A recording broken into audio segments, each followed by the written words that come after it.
बार भी काउंट कर लिया करें, दोनों दफा लेके कर लिया करें। Any how start the lecture.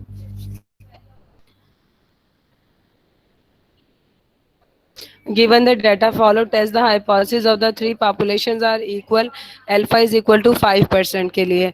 So सबसे पहले तो ये कि ANOVA हम लोग तब यूज करते हैं जब हमारे पास जो है 3 इंडिपेंडेंट सैंपल्स हों, 3 इंडिपेंडेंट सैंपल्स हों, तो हम लोग क्या यूज करते हैं, ANOVA यूज करते हैं। अगर 2 इंडिपेंडेंट होंगे तो हम टी टेस्ट यूज करेंगे, और अगर हमारे पास 3 इंडिपेंडेंट होंगे तो हम लोग क्या यूज करेंगे, अनोवा यूज करेंगे। So alpha is equal to 5%। मैं अगेन रिपीट कर दूं, अगर आपको अल्फा जो है 1% भी होता है, अल्फा 5% भी होता है, और इसके अलावा अल्फा जो है वो 10% भी होगा, इट्स अप टू यू कि आपको कौन सा अल्फा दिया जाता है। जो मैंने आपको टेबल गिवन किया वो जस्ट ओनली 5% का है। So here is it is sample 1, sample 2 and sample 3. Sample 1 has the 4 values 40, 50, 60, 65. Sample 2 has the 4 values 70, 65, 66, 50. Sample 3 has the 4 values 45, 38, 60, 42. एक बात और क्लियर कर दूं कि आपके लेवल पर जो है वो जितनी जितनी वैल्यू सैंपल 1 में होंगी उतनी ही वैल्यू सैंपल 2 में होंगी और उतनी ही वैल्यू सैंपल 3 में होंगी। सो आपका नल हाइपोथेसिस है, null hypothesis is that H naught mu one is equal to mu two is equal to mu three. आप ये भी लिख सकते हैं कि mu one is equal to mu two is equal to mu three भी लिख सकते हैं, या आप सिंपल लिख सकते हैं all three means are equal. Again, I repeat this: कि null hypothesis writes in the two way. First of this, mu one is equal to mu two is equal to mu three. या आप लिख सकते हैं कि three means are equal। ठीक है, ANOVA में आपने अनोवा पुट ऑन ही तब करते हैं जब हमारे पास थ्री मीन्स होते हैं। तो या तो आप लिख दें थ्री मीन्स आर इक्वल, या आप लिख दें mu one is equal to mu two is equal to mu three. Now alternative hypothesis is that H1 mu1 not equal to mu2 not equal to mu3, या in simple words you can write three means are not equal। आपकी मर्जी है कि या तो लिख दें कि तीनों मीन्स इक्वल हैं या mu naught equal. Level of significance alpha is equal to 5%. Again I repeat this: if you have not given the value of the alpha, you put on alpha is equal to 5%. So here is define the test statistics. Test statistics F is equal to, in the ANOVA we have to be using the F statistics. F is equal to S square B। S square B मतलब between sum of squares, और S square W is within sum of squares। ठीक है, S square B divided by S square W. B का मतलब है between और W का मतलब है विदन। सो कंपुटेशन करेंगे, जो मेरे पास सैंपल वन था उसको मैंने कह दिया एक्स आई वन। जो मेरा सैंपल वन था ना, यहाँ पर मैंने मेंशन किया हुआ था, या मैं अगेन आई रिपीट कर देती हूँ कि जो मेरा सैंपल वन था उसको मैंने बोल दिया एक्स आई वन, और सैंपल टू को मैंने बोल दिया एक्स आई टू, और सैंपल थ्री को मैंने बोल दिया X I three. Again repeat this, इनको मैंने नाम दे दिया। सैंपल वन को मैंने कह दिया X I one, sample two को मैंने कह दिया एक्स आई टू, और सैंपल थ्री को मैंने कह दिया एक्स आई थ्री। ठीक है, अब यहाँ पर आपने आना है, पुट ऑन कर देना है x I one. X I one पे आपकी वैल्यूज है 40, 50, 60, 65। साथ ही मैंने एक्स स्केयर आई वन लिख लिया, यानी इसका मैंने स्केयर लिख लिया। 40 का स्केयर लिया 1600, 50 का स्केयर लिया 2500, 60 का स्केयर किया 3600, और 65 का स्केयर किया 4225। Again, I repeat this: x I2 70, 65, 60, 66, 50। इसको जब आपने एडअप किया तो दैट इज द 251। अब आपने लिया X square I two. X square I two मतलब 70 का स्केयर लिया, दैट इज द 4900। 65 का स्केयर किया 4225। 66 का स्केयर किया 4356। 50 का स्केयर किया 2500। आपने लिया x I three, that is the 45, 38, 60, 42। आपने इन सबको एडअप किया, दैट इज द 185। इसी तरह आपने इसको क्या किया, स्केयर लिया। 45 का स्केयर लिया, दैट इज द 2025। 38 का स्केयर किया 1444। 60 का स्केयर किया 3600। 42 का स्केयर किया 1764। ठीक है, अब मैंने जो एक्स आई वन है इसको मैंने नाम दे दिया टी डॉट जे का। टी डॉट जे का मैंने इसको नाम दे दिया। दैट एक्स आई वन का टोटल क्या 215 किया। इसी तरह मैंने एक्स स्केयर आई वन का टोटल किया, that is 11925। X I two का टोटल किया 251। एक्स स्केयर आई टू का 15981। इसी तरह मैंने एक्स आई थ्री और एक्स स्केयर आई थ्री का भी टोटल कर लिया। Now I have taking the sum up of the values column wise। देखें एक्स आई वन का कॉलम वाइज टोटल ले लिया, एक्स स्केयर आई वन का कॉलम वाइज टोटल ले लिया। अब इसको आपने क्या करना है, एक्स स्केयर आई वन का टोटल लेना है रो वाइज। 1600 एक्स स्केयर, देखें ऊपर क्या लिखा हुआ है, एक्स स्केयर आई जी एन, जहां जहां एक्स स्केयर आई वन है उसको आपने टोटल लेना है। एक्स स्केयर आई वन की वैल्यू है 1600, एक्स स्केयर आई टू की value 4900, x square I three की value 2025। Again, I repeat this. Say x square I1 is equal to 1600, x square I2 4900, or x square I3 2025. Add up the three values, that is the 8525. Now x square I one जो है यहाँ पर कितना है 2500, 4225 और 1444। Add up the values 8169। Now 3600 plus 4356 plus 3600, that is a 11556। 4225 plus 2500 plus 1765, that is the 8489। ठीक है, keep in your mind your 11925 plus 15981 plus 8833, आपका रो वाइज टोटल और कॉलम वाइज टोटल जो है वो सेम होना चाहिए, that is called the grand total. This is the 36739। यानी अगर आप इसको कॉलम वाइज टोटल करें या रो वाइज टोटल करें तो आपका जो ये है वो सेम होना चाहिए। ठीक है, now T double dot, T double dot मैंने नाम दे दिया, ये हमारे पास क्या होगा, टी डबल डॉट में मैंने क्या नाम लिया कि जो हमारा सैंपल का टोटल था एक्स आई वन, जिसको मैंने नाम दिया था 215, एक्स आई टू 251 और x I three 185। 215 two plus 251 plus 185 इनको एडअप किया, that is a T double dot. T double dot इसलिए जरूरी था क्योंकि मैंने करेक्शन फैक्टर लेना था, करेक्शन फैक्टर मैंने लेना था T square double dot divided by N के लिए। Now N is equal to 12। N is equal to था कि हमारे पास होल नंबर ऑफ ऑब्जर्वेशन, आपने इन नंबर ऑफ ऑब्जर्वेशन को काउंट किया, देखें 1 2 3 4 5 6 7 8 9 10 11 12, the whole number of observation is equal to 12।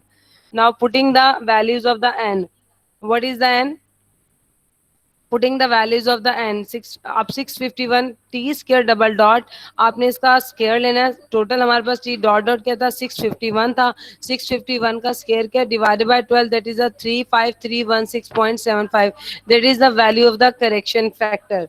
Now I have to be taken the values of total SS. Total SS का मतलब होता है समेशन आई, इसका formula is that summation i summation j x square i j minus correction factor. total SS is equal to summation I summation j x square ij minus correction factor। now here is that summation x square ij, what is the value of the summation x square ij, यानी total आपका कितना था 36739। आपने ये नहीं पूछना कि column wise लेना है या रो वाइज लेना। अगेन आई रिपीट दिस कि your values are total of the column wise. देखें आप कॉलम वाइज टोटल लेते हैं या आप रो वाइज टोटल लेते हैं, वैल्यूज आपकी आनी चाहिए 36739। सो इससे कोई फर्क नहीं पड़ता, आपने चेक कर लेना है कि रो वाइज और कॉलम वाइज आपका टोटल जो है वो सेम है या नहीं है। सो मेरे पास वैल्यू कितनी आ गई 36739 माइनस करेक्शन फैक्टर कितना है 35316.75। इन दोनों वैल्यूज को करेंगे आप सेम इज इक्वल टू 1422.25। यहाँ पर मैं एक चीज और भी मेंशन कर दूं कि टोटल एसेस कभी भी आपका नेगेटिव नहीं हो सकता। क्लियर है आपका, टोटल एसेस कभी भी आपका नेगेटिव नहीं हो सकता। अगर आपकी वैल्यू नेगेटिव आएगी, क्योंकि ये स्केयर है ना, तो स्केयर की वैल्यू ऑब्वियसली ग्रेटर होती है करेक्शन फैक्टर से।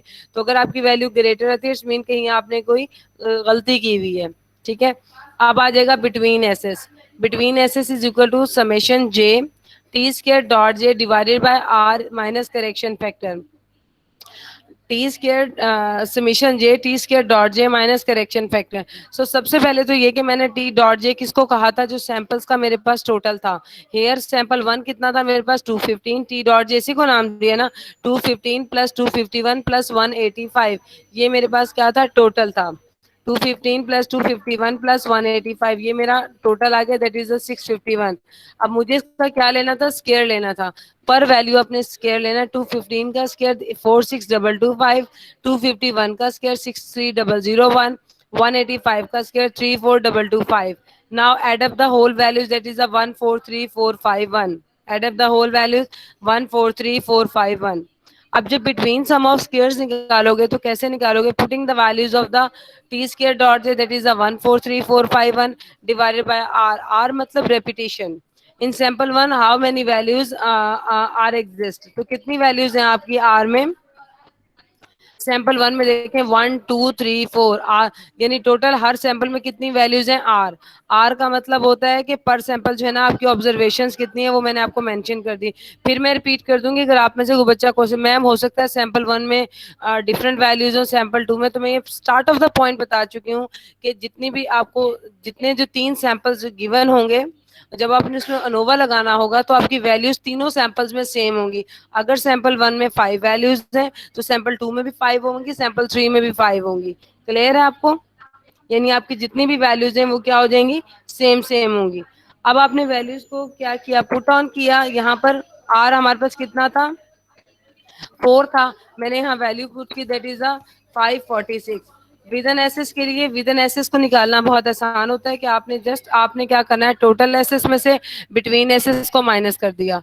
अगेन आई रिपीट दिस कि बिटवीन एसेस आपने टोटल एसेस निकालना है, आपने बिटवीन एसेस निकालना है। जब आपकी विदन एसेस की बारी होगी तो आपने क्या करना है, उन दोनों को माइनस कर देना है, तो हमारा क्या हो जाएगा, विदन एसेस निकाल देगा।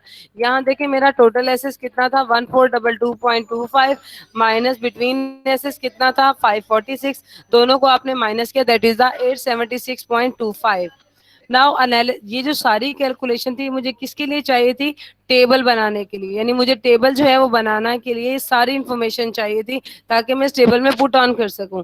Analysis of variance of table जो है उसमें टोटल 5 कॉलम्स होते हैं। First is the source of variation, second is the degree of freedom, third is the sum of square, fourth is the mean square और fifth is the F table, क्योंकि आपने ANOVA में use ही F test करना होता है। Again I repeat this कि आपने 5 column बनाने होते हैं। First is the source of variation, degree of freedom, sum of squares, mean square. मैंने इसको शॉर्ट फॉर्म में लिखा हुआ है, एब्रीविएशन में लिखा हुआ है, एस एस मतलब sum of square, M dot S का मतलब है मीन स्क्वायर, और F is equal to F की जो वैल्यू होगी वो कैलकुलेट करनी है। सबसे पहले सोर्स ऑफ वेरिएशन में हम क्या करेंगे, बिटवीन सैंपल्स देंगे। और जब हम सोर्स ऑफ वेरिएशन में हमारे पास दो चीजें होंगी, बिटवीन सैंपल्स और with in samples. Degree of freedom का हमारा फार्मूला क्या होता है, k-1। डिग्री ऑफ फ्रीडम में मैंने ऊपर आपने लिख दिया, फार्मूलाज भी मेंशन कर दिए, k-1। अब k से क्या मुराद है, नंबर ऑफ सैंपल्स। k से क्या मुराद है हमारे पास, नंबर ऑफ सैंपल्स। तो अब नंबर ऑफ सैंपल्स हमारे कितने हैं, यहाँ पर टोटल हमारे सैंपल्स जो थे वो 3 थे। सैंपल्स का मतलब क्या होता है, k is equal to number of sample, that is the sample 1, sample 2 और सैंपल 3। आपने अंदर की ऑब्जर्वेशन नहीं लिखनी, जस्ट आपने ये मेंशन करना है कि टोटल हमारे पास कितने 3 सैंपल्स हैं। हेयर आपने जब इसको 3 में से -1 किया तो दैट इज द 2। ठीक है, k-1 क्या किया, 3 - 1 इज इक्वल टू आपने क्या लिया, 2 ले लिया। नाउ विद इन सैंपल्स का फार्मूला होता है n-k। Here total number of observations कितनी थी, 12। 12 में से जब मैंने 3 माइनस किया दैट इज द 9। अब सम ऑफ स्क्वायर्स में मैंने बिटवीन सैंपल्स निकाला हुआ था, अगर आप इधर गौर करें तो मेरा बिटवीन सैंपल्स क्या था, यहाँ पर 546 यहाँ मैंने लिखा हुआ है।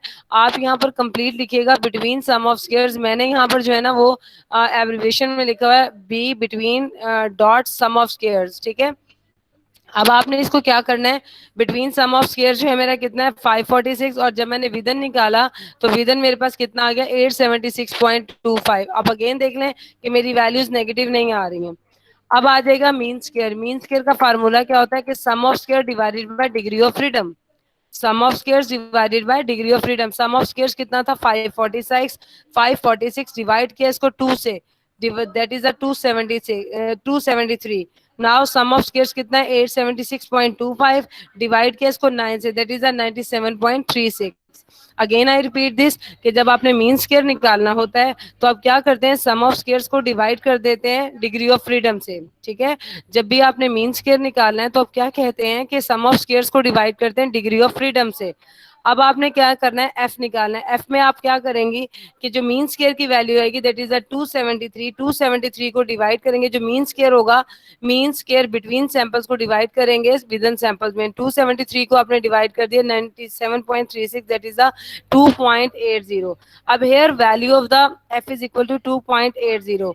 Now convert to the critical reason.